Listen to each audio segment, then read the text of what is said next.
time of year again. I am participating in Ashley May Makes and Serena's Shirtwaist September project. First of all, my apologies for using this microphone. I cannot find my little portable ones. That's why I have this connected on here so you can hear me. I did one last year and I'll put up a card if you haven't seen it. And I for sure thought that I am going to have it way done before the 30th. And here we are, the 30th of September again. Going to make it Barbie themed.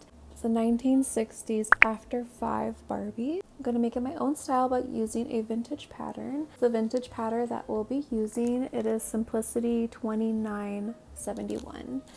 And I'll put up an equivalent modern pattern here, and I'll put it in the description too so you can check it out. If you can't find the vintage one, this one will be an equivalent modern one that you can use. I love, oh, there's no buttons here, so I'm going to place the buttons, 4 of them on the front. And I'm thinking I don't want full-on pleats to do this dress, so I'm thinking I'm just gonna lightly pleat it but not go full-on. You'll see what I mean. And then for the fabric, going to use this for the little collar bit. I love that it's so silky and shiny.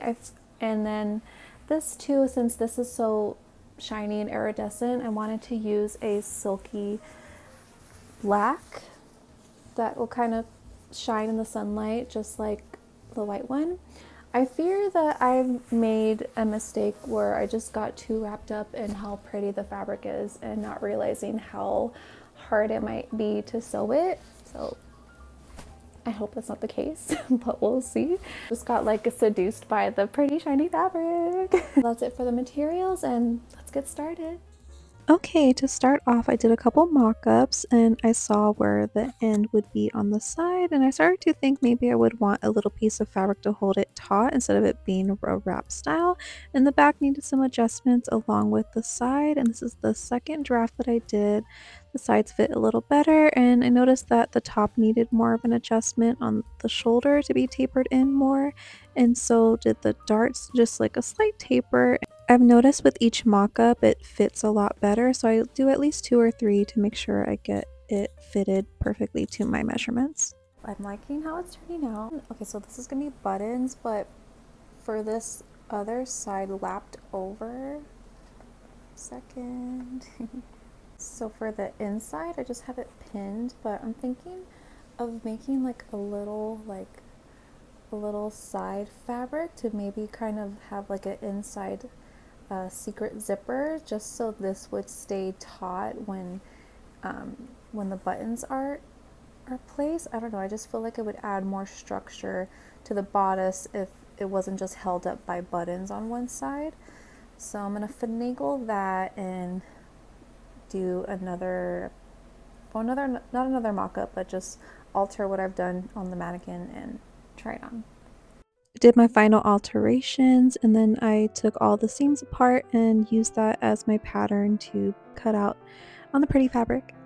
I'm really happy to get another Barbie outfit under my belt. I did make my absolute favorite Barbie doll, the 1998 holiday Barbie dress, and I'll put it up in a card. I loved that make. It was so hard, and hopefully this one won't be as bad, but I just love Barbie. I loved the movie, and I'm just in love with all of the vintage outfits, and I definitely want to recreate more, and I'm glad to add this to another one that I've completed. I sewed up my darts and I worked on the collar pattern, turned it inside out, and gave it a good press. I know she doesn't look like much, but half the battle is over. So at least the bodice is done. Just have to pin it to the sides. And I did the collar. I didn't anticipate, which I should have, is this fabric being super slippy when I was planning out the darts. So that was difficult. And then this is double lined. Let's see. It's fully lined. And I just slip stitched this so the raw edges were covered. So for now, I'm going to sew up the sides and then add that little side zippers to add for the closures, and then we're going to work on the skirt. I pinned the back and bodice together, top of the shoulders and to the sides, and took it to the sewing machine and used a 1/2 inch seam allowance.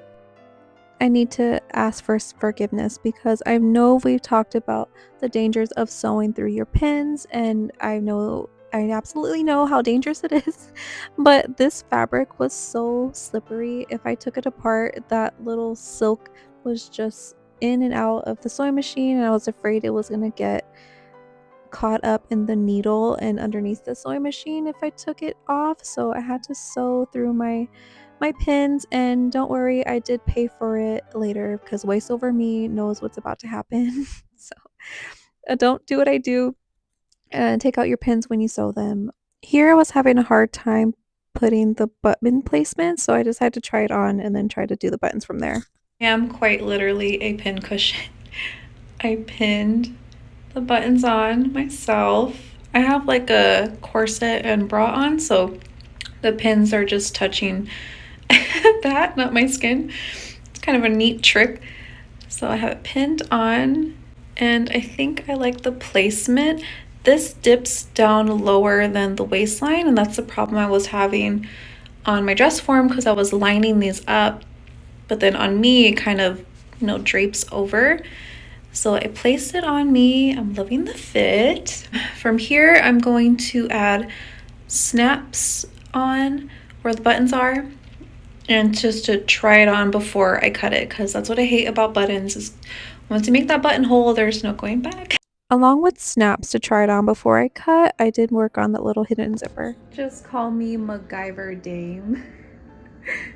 This is where the secret zipper is going to be. I sewed on some lace hem tape to all the raw edges. I think because it was a Barbie dress, I wanted to go above and beyond to make the inside just as pretty. So I covered up all the raw edges, and I'm really glad I took this extra step. It looks a little more professional. If you can believe it, that is the skirt. All I did was match up the darts to the pleats, and I made sure it all lined up when it was sewn together. And here I am sewing together the bodice and the skirt together. For the main accessory, I made my own hat pattern, and I picked way too hard of an interfacing fabric.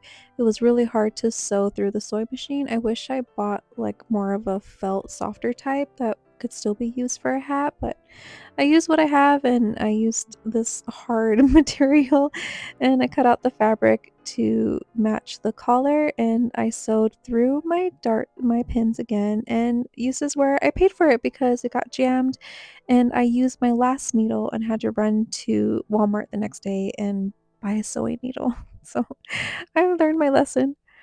And yeah, it was just way too hard to make this. I'll make another detailed tutorial once I have a better fabric, but here it is. I ruffled it up to the top so it could tie with a black band and a bow in the back. Made the inside look just as pretty. I used that same lace hem tape, and I covered the raw edges because there was no folding it over because it was way too hard. So now that the hat is done, my outfit is complete, and now it's time for the grand reveal. Here we are, my Shirtwaist September 2025 project, Barbie style. I love this dress so much. Having all those mock-ups definitely added to the fit being perfect. And let's have a moment for this hair. I'm wearing one of my sparkle hairnets to get by at my Etsy shop.